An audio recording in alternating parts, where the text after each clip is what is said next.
붕괴 위험이 있을 정도의 아파트에만 재건축을 제한적으로 허용하는 안전진단 강화 조치가 내일부터 시작됩니다. 하지만 소방차 진입이 어려울 정도로 주차난이 매우 심각한 아파트 단지에 대해서는 재건축 문턱을 낮춰주기로 했습니다. 보도에 이광엽 기자입니다. 서울 양천구 목동 신시가지 아파트 입주민들은 정부의 재건축 안전진단 강화에 반대하는 주민 권리 대회를 열었습니다. 심각한 주차난 등 고통을 겪고 있는데 정부가 부동산 투기 억제만 강조해 재건축을 차단하고 있다고 목소리를 높였습니다. 재건축 안전진단 강화를 놓고 논란이 계속되고 있는 가운데 국토교통부는 새로운 재건축 안전진단 기준을 곧바로 시행합니다.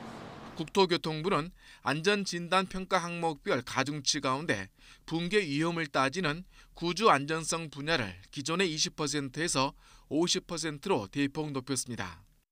반면 주거 환경 분야는 기존 40%에서 15%로 대폭 낮춰 건물의 안전 여부를 가장 중요한 잣대로 삼기로 했습니다. 하지만 개정안 행정 예고 과정에서 주차난과 소방차 진입 문제가 크게 불거지자 주거 환경 분야의 일부 항목 가중치 점수를 바꿨습니다. 국토부는 세대당 주차 대수와 소방 활동의 용이성 가중치를 각각 0.25로 높이기로 했습니다. 반면 도시 미관 등 3개 항목은 가중치를 낮춰 주거 환경 점수에서 주차 문제 비중이 현재 38%에서 50%까지 올라가게 됐습니다.